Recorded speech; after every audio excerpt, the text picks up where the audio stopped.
It's just beer. Calm down. That's what my brother said. Standing over my open laptop, with an empty bottle in his hand, and a grin on his face, like he'd just told a joke I didn't get. His drunk friend laughed from the couch. My mother walked in from the kitchen, looked at the puddles spreading across the keyboard, and said, "You really shouldn't leave your computer on the dining table when people are over." My name is Daniel Mercer. I'm 31 years old. And that sentence, "You shouldn't leave your computer on the dining table," was the last thing my mother ever said to me as someone I owed anything to. Let me back up. I'd been staying at my parents' house for 3 weeks. Not because I needed to. I had my own place. A 1-bedroom in Raleigh that I paid for myself. No roommates. No drama. I was there because my father had knee surgery 6 weeks earlier and couldn't drive. My mother doesn't drive on highways. My brother, 26 years old, unemployed for the better part of a year, living in the same bedroom he grew up in, somehow couldn't manage to take Dad to his physical therapy appointments twice a week. Something always came up, a hangover, a thing with friends, a vague excuse delivered with zero eye contact. So I drove down. I brought my work with me because I had no choice. I was 2 weeks away from launching the beta version of a project I'd been building for 3 years. A SaaS platform for small logistics companies. Inventory tracking, route optimization, automated billing, all integrated. Simple on the surface. 400 hours of back-end work underneath. I had a demo call scheduled with a seed investor, a man named Gerald Howe, who had already expressed serious interest and asked me to come back when the platform was ready. That call was in 14 days. I worked every morning at the dining table because it was the only place in the house with good light and a surface wide enough to spread out. My brother slept until noon. My parents were quiet in the mornings. It worked. Then my brother started inviting people over in the evenings.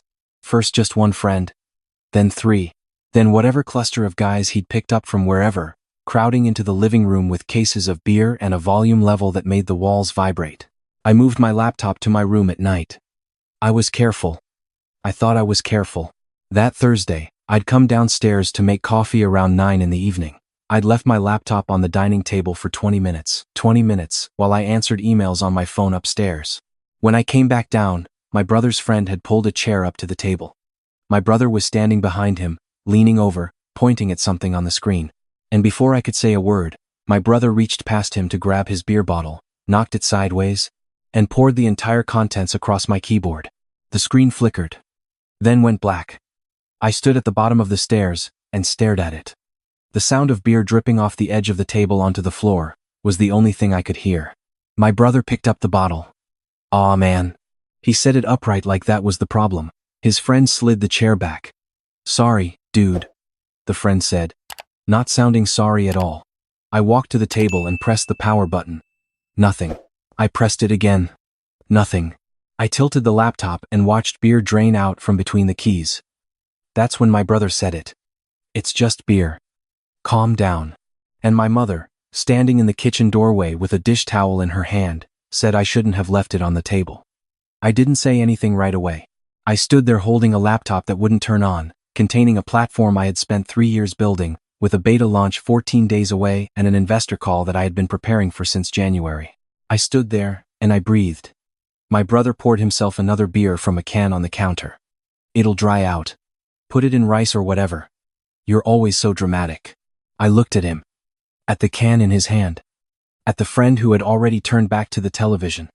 At my mother, who had gone back to the kitchen. At my father, who was asleep in the back bedroom and didn't know any of this had happened yet. Then I went upstairs. Not to cry. Not to panic. To check something. 2 years ago, when I first started pitching to early angel investors, I had a bad experience. A meeting in Atlanta where my laptop froze mid-demo, and I lost 30 minutes of credibility trying to recover. After that, I built a habit. Obsessive, maybe, but mine. I carried a small external SSD, a Samsung T7, smaller than a deck of cards on a carabiner clipped to the inside of whatever bag I was using. Every time I plugged my laptop into charge, a script I'd written automatically synced my entire project directory to the drive. Not cloud. Not a service I had to trust. Physical. In my possession. Always. I opened my backpack. Unclipped the drive. Plugged it into my phone with an adapter. Opened the file manager. Everything was there. Every file, every line of code, the investor deck, the demo video, the financial model, the API documentation. All of it. Backed up as of 11:47 that morning. I sat on the edge of my bed for a moment. Not relieved. Exactly. Just clear. The laptop was dead. The work was not. Those were two separate facts, and I needed to keep them separate. I booked a hotel room on my phone. A decent one, not a panic choice, a Marriott 20 minutes away that I'd stayed at once before for a conference. Check-in was at 3 in the morning if needed, they'd confirmed, no problem. I packed my bag in 10 minutes. Chargers, toiletries, the SSD on its carabiner, my notebook. I took my leather jacket from the closet, the one I'd hung behind the door the first night I arrived. When I came downstairs, my brother and his friends were watching something loud on TV. My mother had gone to bed. I carried my bag to the front door. My brother looked over. "Where are you going?" "Hotel." He laughed. "Because of the laptop?" "Seriously?" I didn't answer. I picked up my keys from the hook by the door, including the spare key to my brother's car. The Civic. The one I had bought 18 months ago after his previous car broke down and he couldn't get to the 3 job interviews he claimed to have lined up. I had put it in his name to make the insurance simpler. I had been paying the note every month since. $1,200. 18 months. He had made 4 payments total, and each time I'd had to ask first. I put the car key in my pocket. Then I walked out. The hotel room was quiet, in a way the house hadn't been in 3 weeks. I set up my laptop, a backup MacBook Air. I kept at my apartment that I'd asked a friend to overnight me, arriving at the front desk before noon the next day, and got to work. No distractions. No voices through the wall. No one asking me to pick something up from the store on my way back from Dad's PT. For the next 12 days, I worked. I barely thought about my family.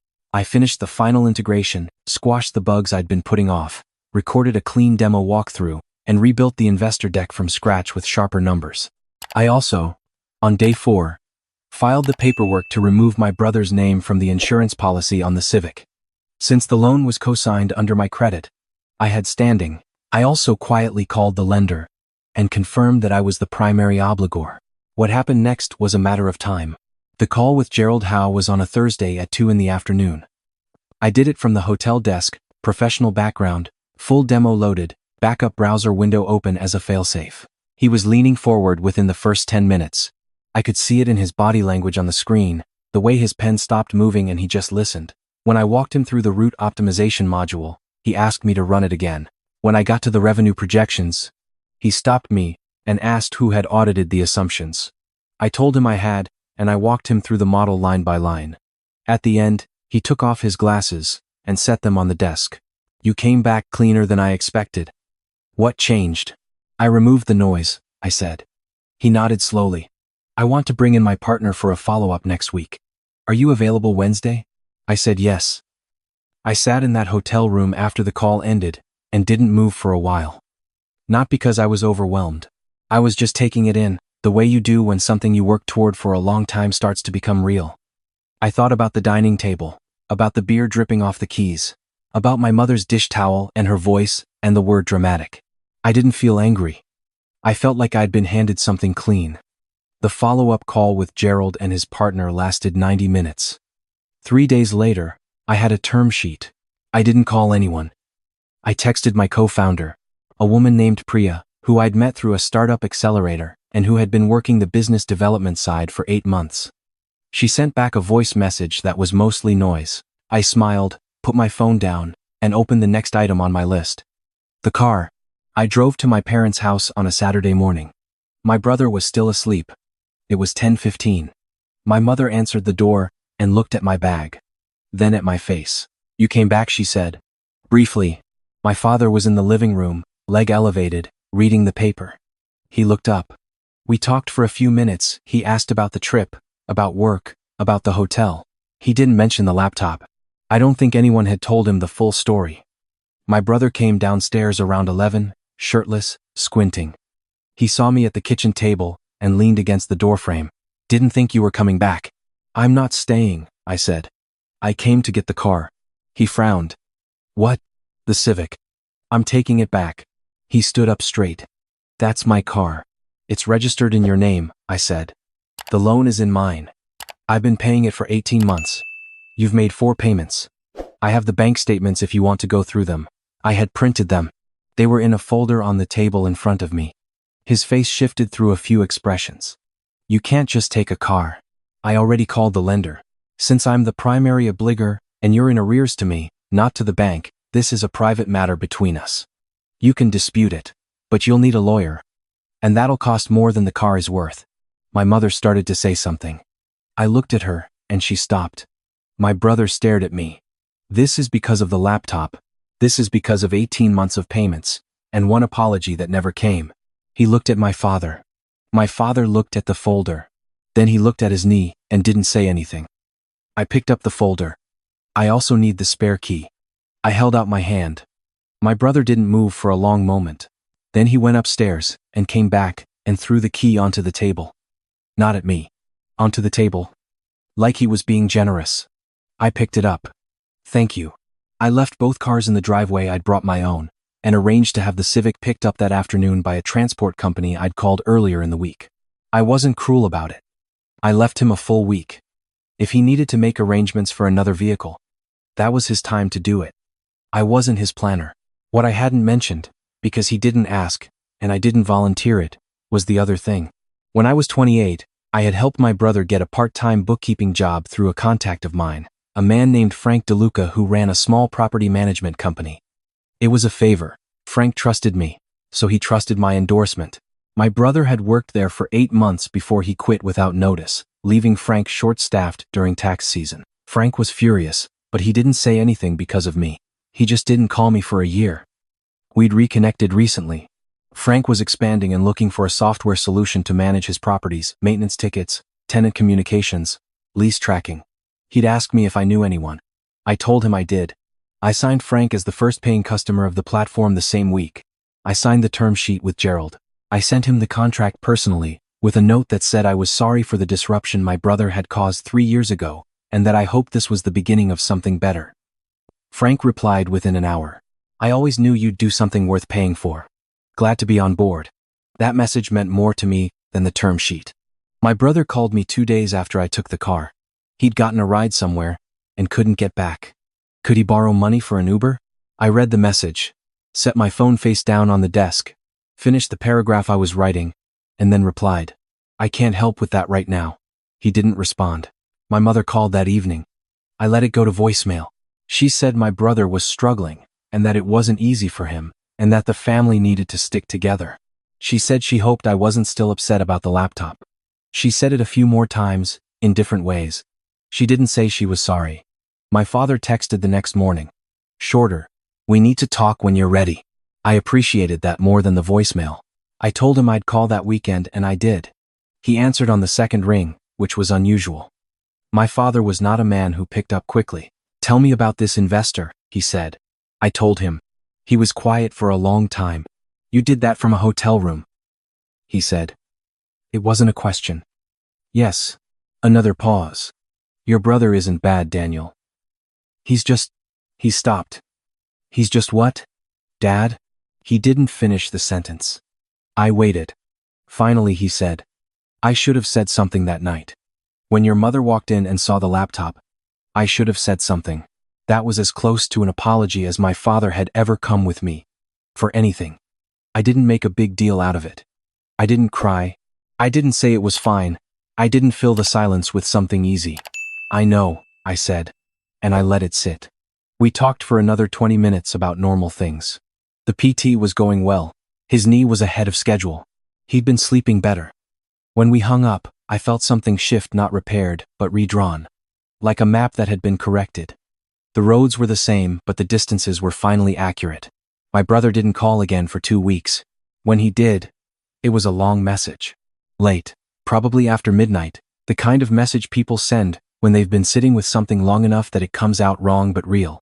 He said he'd been thinking about what I'd done, and how it felt unfair. He said a lot of things felt unfair. He said he knew he wasn't in a great place, and he knew the car thing had been building for a while, and he guessed he'd known I would do something eventually. He just hadn't expected it to feel like this. Then he said, I didn't think the beer was a big deal, because I didn't know what was on it. I know that's not a real excuse. I think I just didn't want to know. I read that sentence 3 times. I didn't respond that night. I sat with it. In the morning I called Priya and told her about it, not for advice, just to say it out loud to someone. She listened and then said, "What do you want to do?" "I don't know yet," I said. "But I'm not going to pretend it didn't happen." "Good," she said. "That's the right answer." The platform launched to paying customers 6 weeks after the term sheet. 11 companies in the first month, mostly small freight and delivery businesses across the Southeast. Frank DeLuca's company was one of the smoothest onboardings. He sent me a photo of his operations manager using the dashboard on her first morning and said it had already saved her 3 hours of manual work before lunch. I read that and thought about the dining table, about beer on a keyboard, about my mother's dish towel. I thought about all the mornings I had worked there quietly, trying not to be in anyone's way, trying to finish something I believed in while being told in small and large ways that what I was doing didn't quite count as real. I didn't share the launch on social media for 4 days. Not because I was hiding it, I just wanted to have it first. Just mine, for a little while, before it became something people had opinions about. When I did post it, the response was what it was. Former colleagues, old professors, people I'd lost touch with. A few messages that surprised me. One that didn't. My father texted a thumbs up emoji at 7 in the morning, which from him was practically a standing ovation. My mother commented on LinkedIn, "Proud of you," 3 words. I stared at them for a long time, trying to decide what to do with them. I left them there. I didn't respond. I didn't delete them. I just let them exist, on the edge of something I was still figuring out how to hold. My brother didn't reach out about the launch. I noticed that. I didn't decide what it meant yet. What I knew was this. The version of me who drove down to that house in March, who spread his work across the dining table, and made himself small and hoped no one would knock anything over that version, had done his last favor. He'd made his last quiet accommodation. He had driven his last early morning PT run for a brother who couldn't manage to be inconvenienced. That version of me left with a bag and a car key and a Samsung SSD the size of a playing card, and he checked into a Marriott at 11 at night and opened a laptop and got back to work. The version who came out the other side was still me. Same name, same voice, same way of holding a coffee cup while reading something complicated, just with a clearer understanding of what I was building and who it was for. It wasn't for them. It had never been for them. It was for me, from the beginning, and the only reason I hadn't seen that clearly was because I kept standing in their kitchen making it easier for them to forget it. I moved into a bigger apartment in May. A 2-bedroom in a building with a rooftop, decent gym, a desk by the window where the afternoon light comes in at an angle that makes everything look like it's in a movie I'd actually want to watch. I set up my workspace the first day. Laptop in the center, SSD on its carabiner, clipped to the desk lamp like a reminder. I left it there every morning, right in the open, right where anyone could see it. It's a small thing, but it's mine.